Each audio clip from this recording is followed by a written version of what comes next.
Hi guys! It's time for another aviation video. You guys also recommended this one to me multiple times, so I'm very curious to see. I heard this one's not quite as depressing and more so a miracle, so I look forward to it! In the evening of July the 23rd, 1983, Air Canada Flight 143 is cruising high above central Canada. The aircraft, only a few months old, is among the newest and most advanced in the airline's fleet. Nice. And in the cockpit, the crew is monitoring a panel equipped with gleaming new digital displays. Behind them, 61 passengers and 8 crew have settled in for a quiet evening flight from Ottawa over to Edmonton, unaware that they're soon about to take part in one of aviation's most extraordinary stories. The two pilots are both extremely experienced, with thousands of total hours each under their belt, but both of them with less than 200 hours on this new Boeing 767. I mean, yeah, it's brand new. I think that's fine. About 30 minutes into the cruise, a warning light suddenly appears, one that should never appear in cruise, and one that instantly makes the heart sink in the chest of the pilots, for reasons that will soon become obvious. I wonder, without knowing anything about the story, but the fact that this is a new plane, maybe there's some manufacturing error? The Boeing 767 was a new kind of airplane for Air Canada back in 1983. Sleek, efficient and packed with early digital technology, it was the pride of their fleet, and it represented a big leap forward from their older DC-8s and 727s that had previously defined the airline's long-haul services. The aircraft involved in this story had the registration Charlie, Golf Alpha Uniform November, and was only the second 767 delivered to Air Canada at the time. Barely 2 months old, it was equipped with a modern glass cockpit that had replaced most analog dials with glowing cathode ray displays that could display everything from fuel totals to engine parameters. I imagine for back then that was quite the upgrade. And for the first time on an Air Canada widebody, there was no flight engineer on board. Just 2 pilots seated side by side with their flight management system tying all of the information together. So that was the first couple planes that had no flight engineer anymore. That's when it started to go out of business, I guess? Automatically, calculating fuel burn, range, climb and descent profiles. Now, this automation was meant to reduce workload, but it also meant that the crews were now more dependent than ever on accurate digital information. What I'm wondering is, whenever the flight engineers got replaced by more modern systems, did they get another job? Were they also pilots and just working as the engineer on the plane sometimes? Or were they strictly engineers and they could not work in planes anymore? If one layer of data was wrong, there now wasn't always an independent human backup system to catch it. And this new system was also vulnerable to the age-old principle of garbage in, garbage out, meaning that if you put bad information into the computer, the system wouldn't be able to highlight that. It would just run with what the pilot had put in. And as it turns out, all was not well with this particular aircraft. The first hints of trouble had actually appeared quietly weeks before this flight. On July the 5th, 1983, while undergoing a maintenance check in Edmonton, the fuel gauges had suddenly gone blank, meaning that the display, which normally showed the contents of the 767's 3 fuel tanks, suddenly couldn't be used. Now, each gauge would normally show the weight of fuel in the left, center and right tanks, using data gathered from dozens of sensors inside of each tank, routed to a central processor, which then converted those readings into useful information. And that data flowed along 2 redundant electronic paths, known as Channel 1 and Channel 2, either one of which could run the whole system alone. So in theory, no single failure should ever cause a total blackout of the gauges, yet that was now exactly what had happened. It later turned out that the underlying failure was deceptively simple. Inside the fuel quantity processor, a small solder joint connecting an induction coil to its terminal block on channel 2 had started to break down. And that single weak connection disrupted the power flow to the logic circuit, which was the part of the computer meant to recognize faults, store error codes, and automatically switch control over to the healthy channel 1. Because of that design flaw, the system never completed the automatic transfer. Instead, it stayed locked onto the bad channel, even though the other one was perfectly fine, and the gauges therefore went dark. Okay. In Edmonton, But they figured that out and fixed it right then, right? one of the technicians eventually discovered a way around this. Okay. He pulled the circuit breakers for both channels and then reset the breaker for channel 1 only. Doing that forced the processor to reboot on the good side and brought the fuel displays back to life again, effectively forcing the computer to perform the changeover that it was supposed to have made automatically. Okay. Now, the technician knew that the processor still needed to be replaced, but unfortunately no spare units were available. In fact, Air Canada's sole spare fuel quantity processor was at that time overseas, participating in a manufacturer test program. And when it had been recalled, it arrived defective and therefore had to be sent back for repair, meaning that the whole fleet was effectively without a backup. Is that a good idea? I don't know how severe of an issue this is to like ground the planes, because obviously you still need them for business and stuff, but you know, we don't want anything bad to happen, so... So, following the airline's minimum equipment list, or MEL, the technician tagged the Channel 2 breaker with a yellow band, placed a C logbook placard above the gauges, and then logged his work, with a note in the logbook showing where in the MEL the conditions were written for how to operate the plane with this system fault. You see, the MEL, which is always kept on board, shows exactly what system must work for dispatch and what extra steps are required if something doesn't. Okay. And under this item, the airplane could still fly with one FQIS channel inoperative, provided that the fuel gauges still displayed fuel and that a manual dripstick check of the fuel load was performed to replace the lost redundancy. But since it's slightly faulty, I imagine it is much more likely that human error could creep in at any point, and maybe some of these procedures are not completed perfectly? The logbook note also said that this MEL allowance applied until a replacement processor was installed. The following morning, that same technician was still on duty when the new crew arrived, so he briefed the captain about the situation, explaining that Channel 2 was out and that the system was running normally on Channel 1.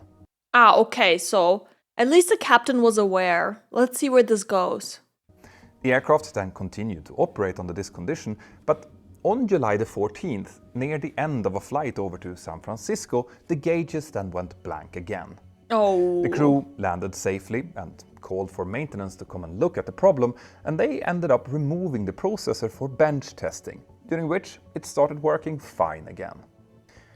So with no active fault to diagnose, the technicians just reinstalled it and deferred further action, with the aircraft returning to service that same day. So I know that in recent years, Boeing has had some very, very negative headlines about their planes. I wonder if that was also a thing back then, or if this was truly just an outlier. Seemingly fixed. That was a decision that was fully logical at the time, but one that also allowed this intermittent fault to continue to lurk in the background. The airplane then flew on to Ottawa and Montreal that same day without any further indication of any kind of trouble, but obviously with each stop still requiring a manual dripstick check, as I mentioned before. So what was that then? Well, a dripstick check is actually quite a time-consuming procedure where little panels on the underside of the wings have to be opened to allow a little measuring stick to drop down. That stick is then connected to a float inside of the tank, which gives a direct measurement of the fuel depth in centimeters at that location in the tank. These measurements are then combined and converted into liters and then into kilograms using specific density charts. And this whole procedure normally takes a good 45 minutes to an hour to do on most aircraft, so this must have been quite a nuisance for everyone involved. Yeah. Now, when I'm creating these videos, I am constantly reminded that aviation is full of complex calculations, systems and engineering, many of which require a fundamental understanding of things like maths and physics, as you will soon see. Is it the That's math why physics I am app? so happy to have Brilliant as the sponsor of this episode, as that is exactly where they really shine. Brilliant explains subjects like maths, science and problem solving through short interactive lessons that The more I see this ad, the more I'm like, I'm not even that interested in math and physics, but this app looks cool. truly make ideas click. No, not for No me. long lectures or dry textbooks, just hands-on exercises that build real intuition, and I can tell you that it's really satisfying when a concept finally falls into place. Can you do a music theory course? I need that. I have recently been going through their scientific thinking course myself, and they do a great job of breaking things down visually. Circuits, gears, structures, all of the things that make you think like an engineer again. And you don't need much time to do this. Even a quick break is enough to jump into a lesson and actually learn something, and that is what will keep your analytical pilot brain engaged without feeling like it's work. Now, if you want to try this for yourself, Brilliant is offering 20% off their annual premium plan, which grants unlimited daily access for you Mentor Pilot viewers. It is a great way to refresh old skills, pick up new ones, or just enjoy learning again, which, as this video will soon show you, is really important. So just scan this QR code or go to brilliant.org/mentorpilot via the link in the description below and start learning for free. And use my link to get the most out of it. Thank you, Brilliant. Now let's get back to how the crew felt about that dripstick check. So this must have been quite a nuisance for everyone involved. Anyway, every time that this was done, the measured and calculated fuel figures matched the fuel gauges in the cockpit, so the aircraft could continue to operate. 9 days later, on July the 23rd in Edmonton, this defect then appeared again during a service check in the morning before the first flight was due. This time, the same technician that had come up with a solution last time carefully repeated his earlier steps with the 2 circuit breakers, and the gauges soon came back on, confirming that the failure was still in channel 2. So he tagged that breaker out of service and recorded a fresh techlog entry, citing the same MEL provisions as before. But it is really super important to point out here that this provision in the MEL still maintained redundancy and absolutely did not allow a total loss of fuel indication in the cockpit. If that would happen, the aircraft would be grounded, as no indication would be available for the pilots during the flight. Anyway, once he was done, the engineer spoke to the outgoing crew and explained the issue. But a small misunderstanding now happened when the new captain heard that the engineer had worked on this problem before. You see, hearing that, the captain assumed that the aircraft had been operating with this fault also during the previous day, which was not the case. Now, for the coming 2 flights, that would not really matter, but it later would. The morning pilots then read through the MEL, verified that the gauges were working and that the dripstick test had been done, and then happily flew the west to east flight over to Montreal without any further incident, its gauges still working perfectly using channel 1.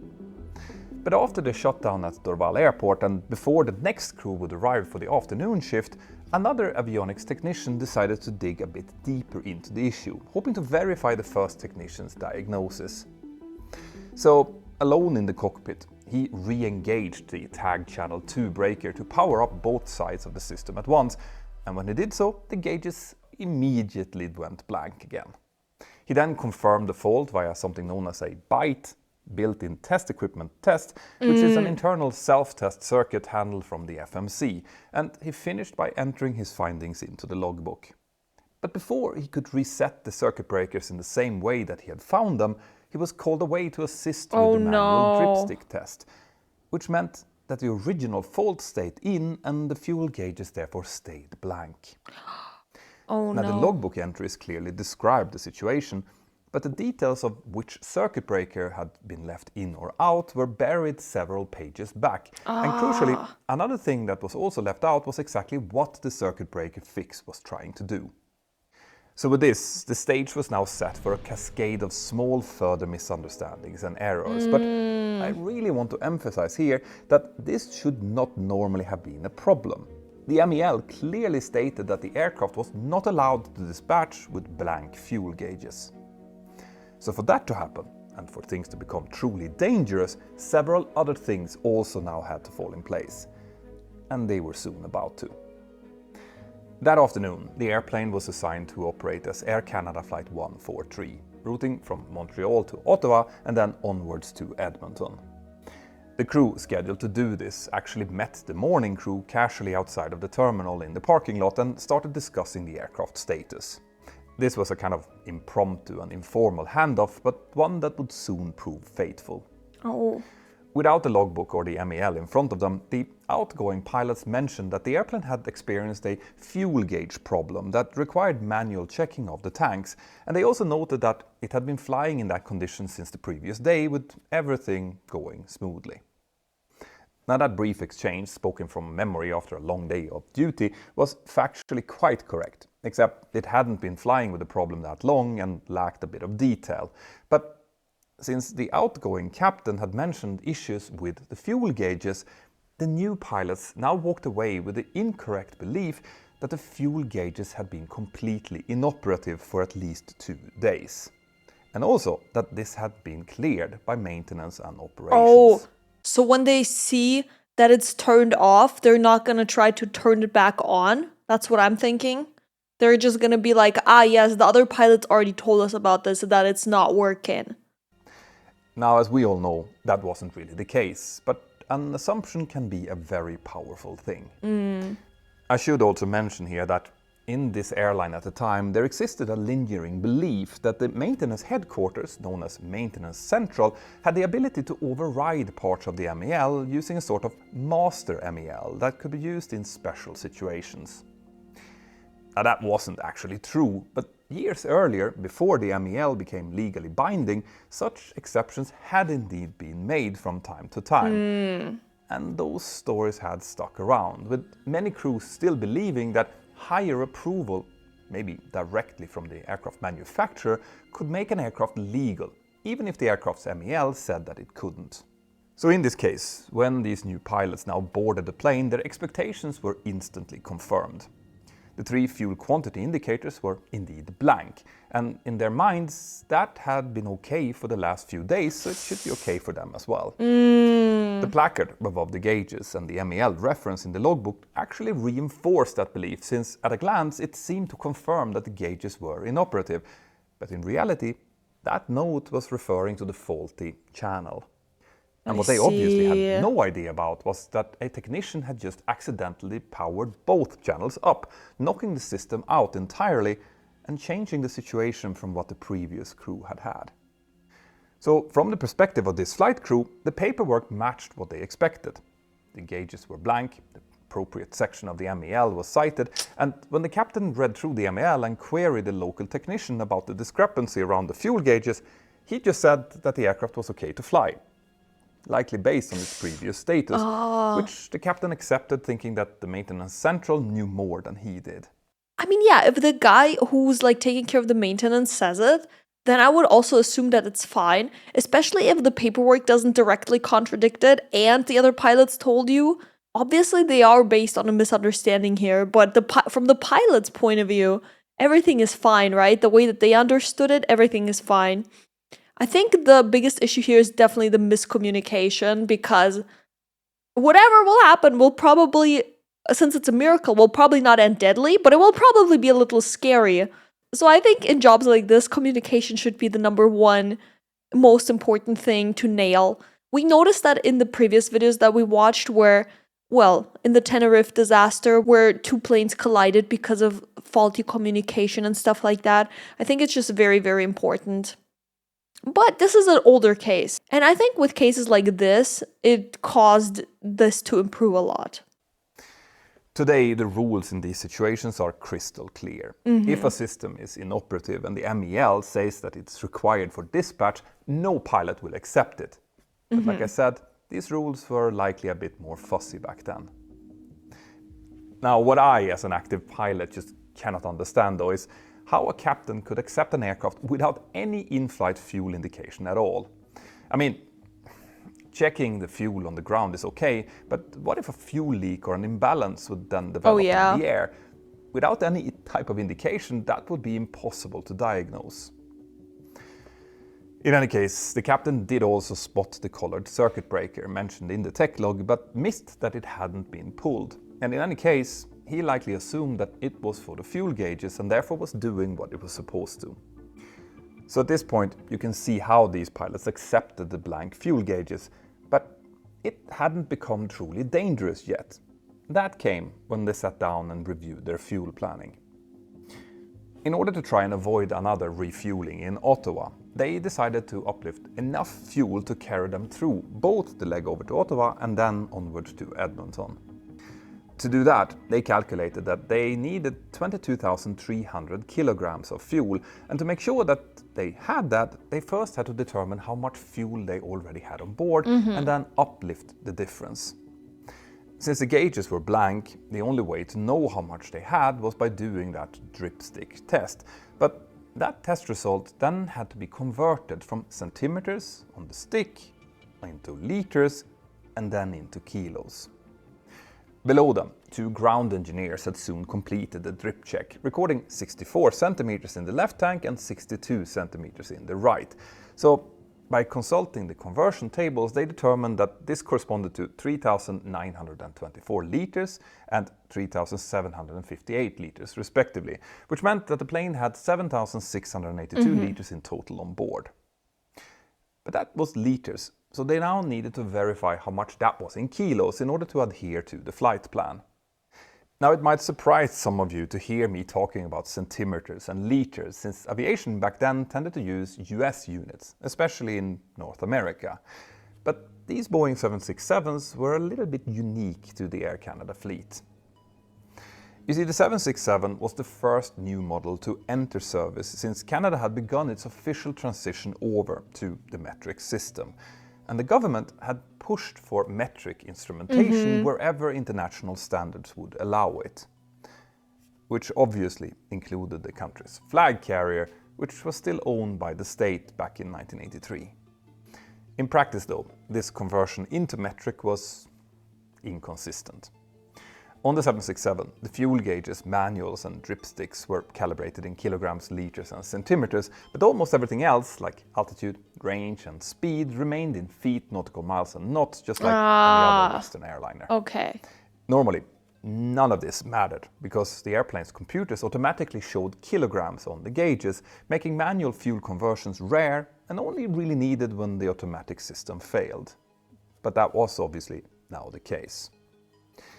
Now, during the transition onto the metric system, Air Canada had also created an unfortunate knowledge gap. No one had been trained to actually do these manual conversions, and it wasn't clear whether that task belonged to the flight crews or to maintenance. Oh. So back at this aircraft, one of the ground engineers asked the fueler on duty for the proper conversion factor from liters over to kilos, and the fueler just checked on his chart and replied 1.77. But that factor, 1.77, was actually the conversion factor from liters of Jet A1 fuel into pounds, not kilograms. No! And since no one knew how to do this correctly, that fact was never noticed. Yeah, I mean, to be honest, I can't blame him. It sounds complicated as fuck, and if it's not used ever, I can't blame them for not exactly knowing. Sounds like very unlucky circumstances. They're changing their whole system around.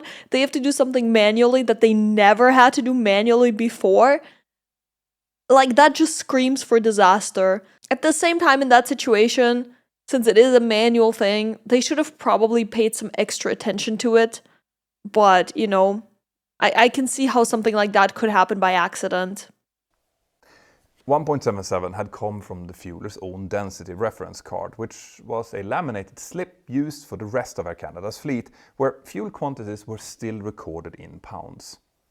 The correct factor should have been 0.8 kilos per liter. That's a difference. Meaning an almost 50% difference. Yeah, that's a huge difference. Let's see what that does. Now, as crazy as this sounds, this was a quite understandable mistake. The 767's measurement in kilograms was an oddity in the fleet, and the fueler's job here was not to understand the intricacies of every plane's fuel system, it was just to put in exactly as much fuel as the crew requested. So unaware of this trap, the ground engineers now multiplied by hand 7,682 liters by 1.77, arriving at 13,597 kilograms of fuel on board. But if they would have used the correct conversion, they would have arrived at the correct figure of about 6,160 kilograms instead. The pilots eventually confirmed the result with their own sums and the use of a slide ruler, and then subtracted the result from their target of 22,300 kilos. So by their reckoning, they needed to add another 8,703 kilos of fuel to cover the 2 coming flights. And in order to change that back into liters for the fueler, they then converted that figure using the same incorrect constant. 8,703 divided by 1.77 equals 4,916 liters. So after rounding that up, they ordered 5,000 liters of additional fuel. In reality, they actually needed 20,200 liters. Oh my god! That's gonna be such a huge difference. What the fuck, man? Because they had now mixed pounds and kilograms, the numbers seemed entirely plausible. And since they probably weren't that used to metric units, the figure didn't stand out to them as absurd either. The absurdity would have been caught if the fuel gauges were working, but remember, they were still blank. All of this meant that when the fueling was complete, the airplane had about 10,146 kilos of fuel in its tanks instead of the required 22,300 kilos. Dude. And ironically, the number 10,146 kilos is almost exactly 22,300 pounds, forming a perfect numerical coincidence that possibly further disguised this error. Yeah. The pilots now, again, reviewed their paperwork and everything looked completely normal.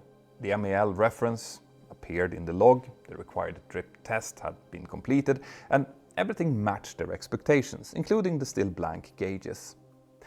From a procedural standpoint, the airplane was in the captain's eyes legal to fly, since he felt that he had checked this with Maintenance Central and thought that they had confirmed it, even though that was obviously not the case. But you can clearly here see how confirmation bias once again creeps in and how insidious it can really be. This captain was a seasoned pro who would never have accepted the aircraft if he actually thought that it wasn't legal to fly.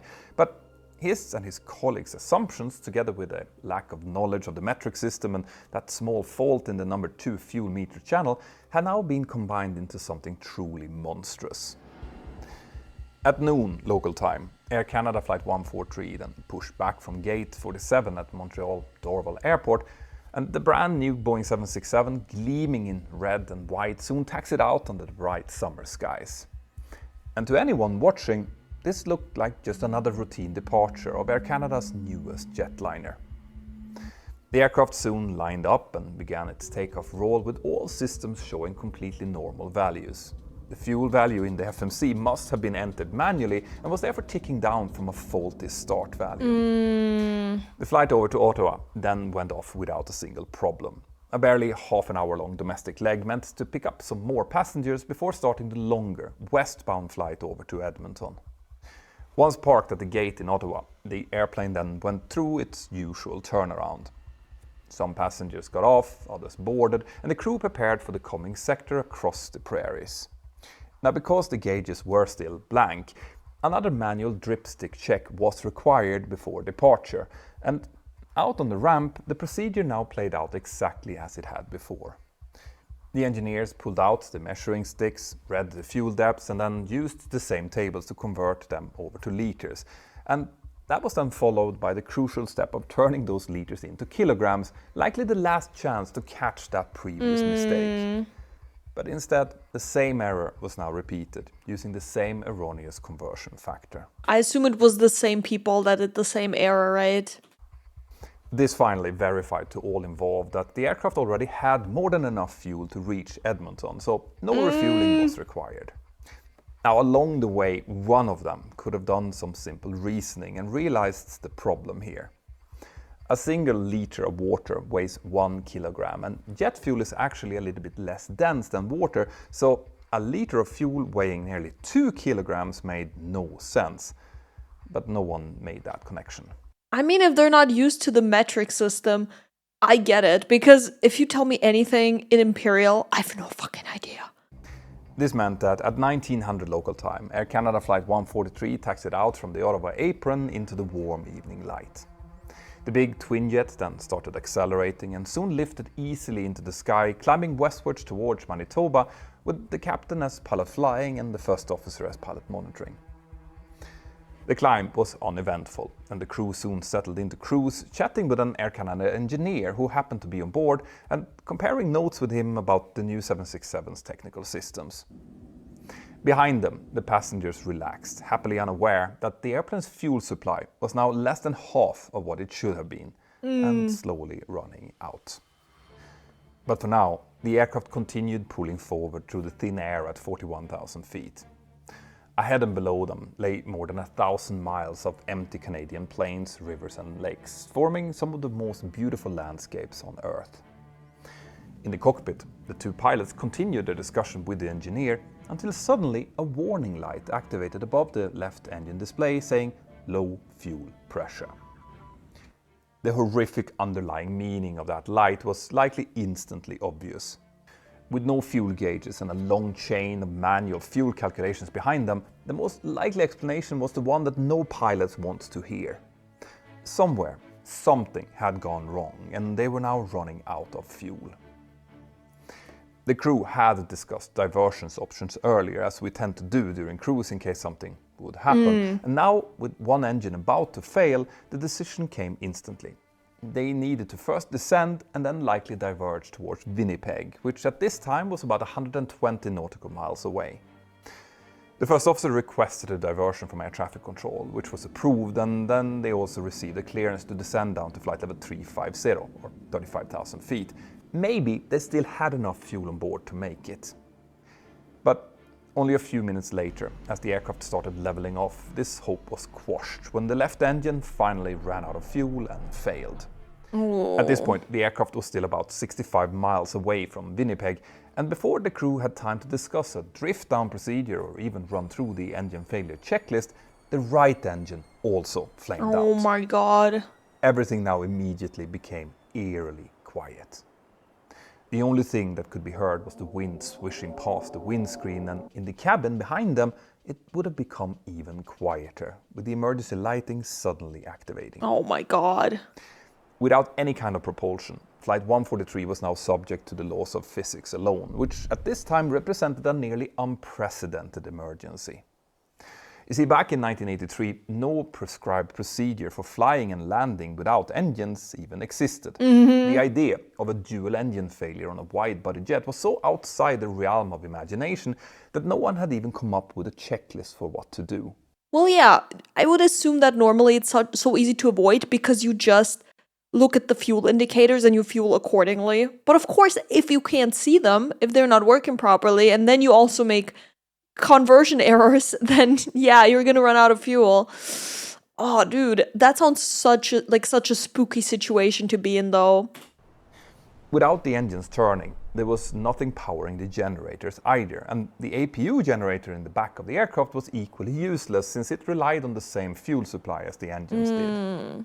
So all that initially remained for the pilots to work with were a few basic analog backups, like an attitude indicator, an altimeter, an airspeed indicator, a magnetic compass and a radio, which were running off the onboard battery. But the situation would have been even worse if it weren't for the existence of the ram air turbine, or RAT. That's a small backup device that exists precisely for situations like this.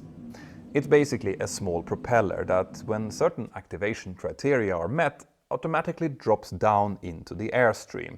And once activated, it generates enough power to keep the hydraulic pumps running. And without it, the pilots of Flight 143 would not have even been able to move the 767's massive control surfaces. But keeping the unpowered plane under control was only the first of their problems. Now, they also needed to land it. You see, an airliner without engine power will descend at a fairly constant rate once it's back to the up speed. That's the lowest speed without flaps. And that means that the descent can be calculated and controlled, but the much more difficult part is nailing what we call a dead stick landing in the right place. you will obviously only get one shot at the approach. And Yeah. because your range is constantly narrowing, pilots have to make a smart decision about the landing site relatively quickly and then leave themselves sufficient time to line up with the runway without inadvertently committing to a destination that is too far away. In fact, when we practice this in the simulator, most people end up a bit too high just because they don't want to come up short, but that then comes with a whole host of other problems, as we will soon see. In a dual engine failure scenario today, we also have to do memory items, meaning critical items that needs to be done from memory to try and get at least one engine started again. But of course, in this case, that would not have been possible because there was no fuel left. Yeah. At the time, there had not been a lot of examples of crews facing a dual engine flameout that had successfully landed. Southern Airways Flight 242, for instance, had lost both engines in a hailstorm over Georgia back in 1977 and had then been forced to land on a highway after the pilots spent too long heading for an airport that was out of range. And that resulted in a tragic accident killing 72 people. Oh my god! Pan International 112 also lost both engines immediately after takeoff and was forced onto a similar situation. The pilots attempted to land on the Autobahn, but the plane then slid into a bridge and broke apart, killing 22 of the passengers on board. Oh god. Those examples just show that in situations like this, quick and accurate decision making is key, but even with that, things might still not work out as planned. In this case though, the flight crew had the benefit of time since they were at high altitude, and they quickly determined that they only had 2 landing sites to choose from. Looking at their glide ratio, which in most airliners would give about 3 miles per 1,000 feet of lost altitude, would in theory put Winnipeg 65 miles away within their range. And that was a full-service international airport with long runways and fire crews standing by. The second option was a former Royal Canadian Air Force base at Gimli, roughly 45 miles away near the western shore of Lake Winnipeg.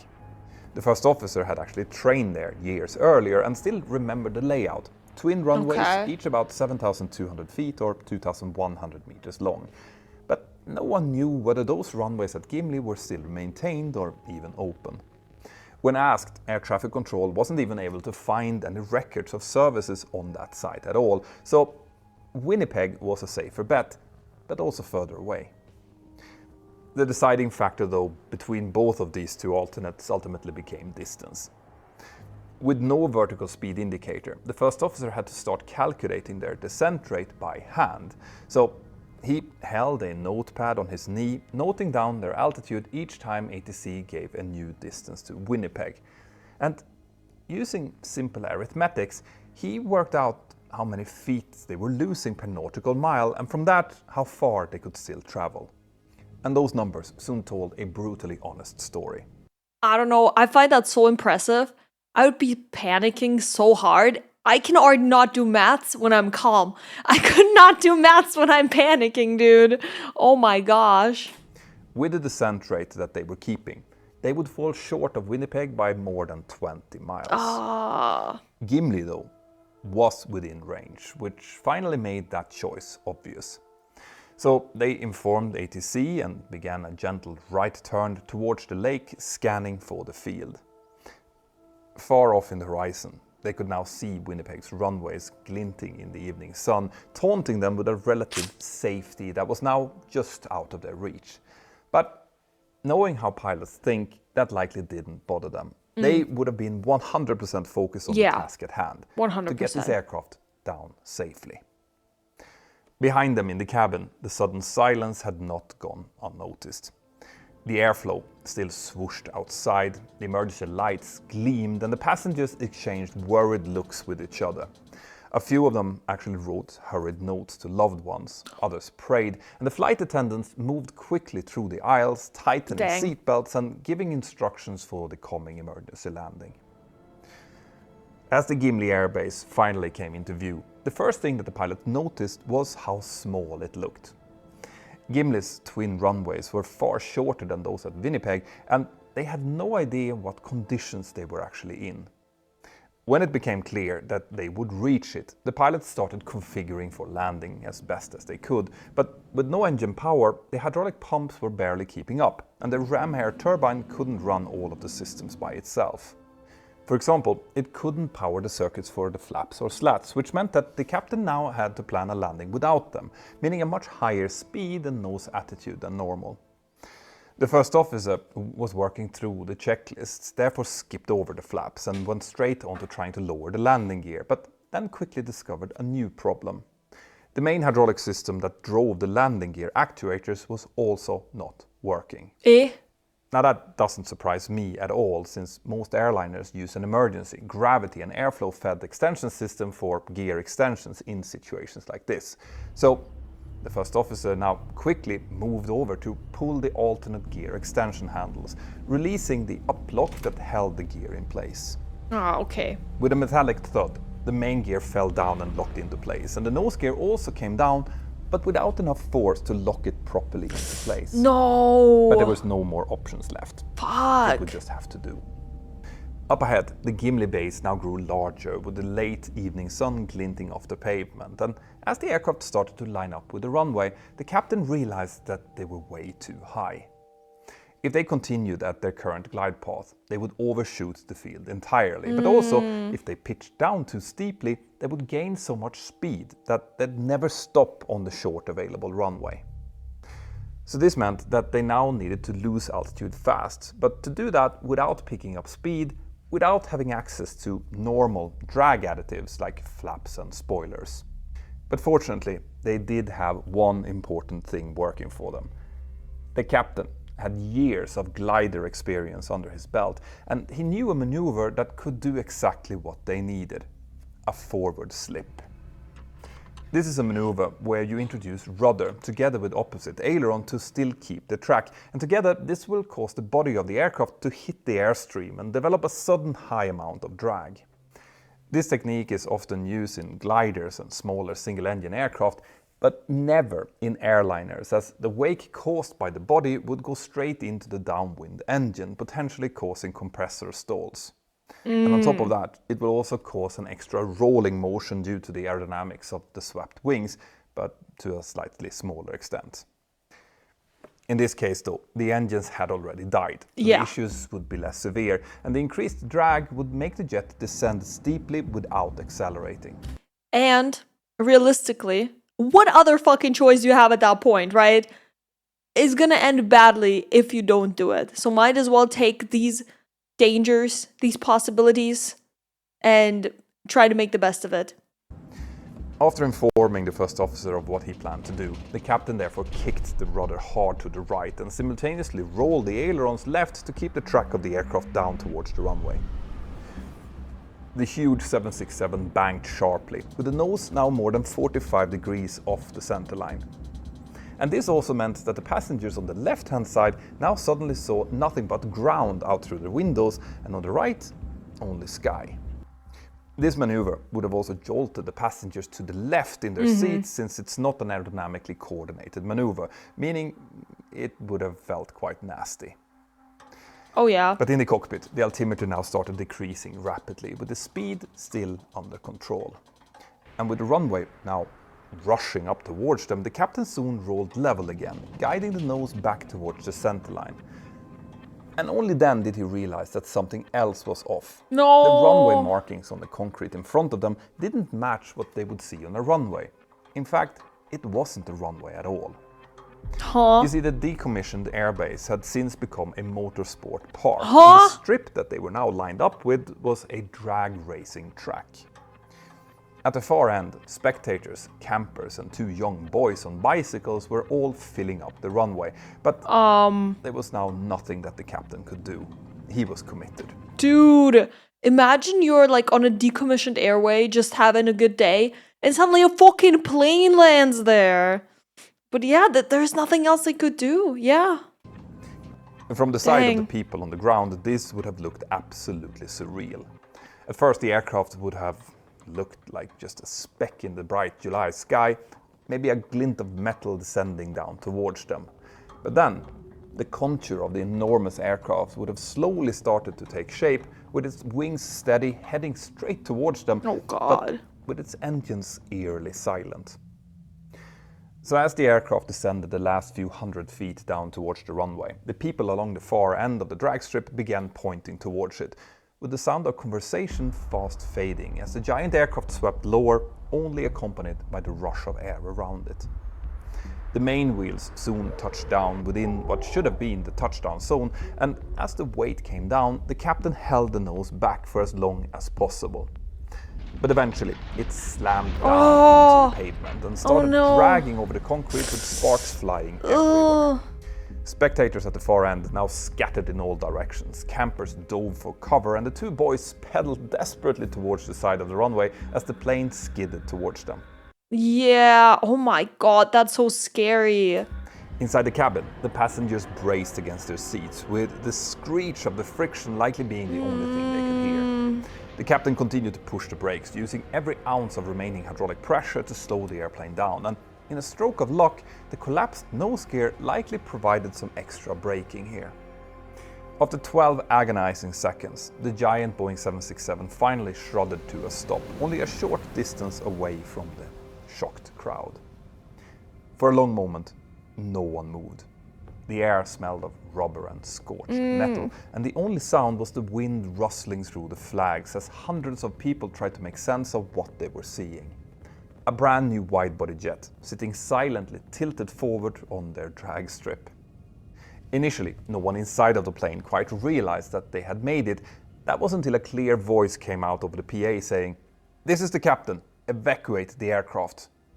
The flight attendants now... Yeah, now they landed, yes, but since the plane dragged on the ground, there could be danger of, I guess, fires and stuff like that. Like, it's just not safe to stay in there, I suppose.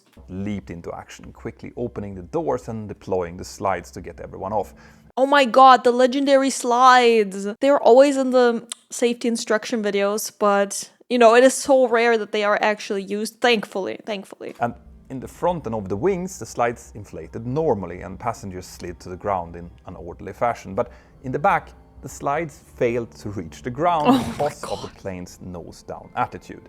So passengers there quickly jumped down, some twisting their ankles as they did, and others helping each other out. Outside, people from the nearby camping grounds and race pits now rushed forward, some with fire extinguishers in hand.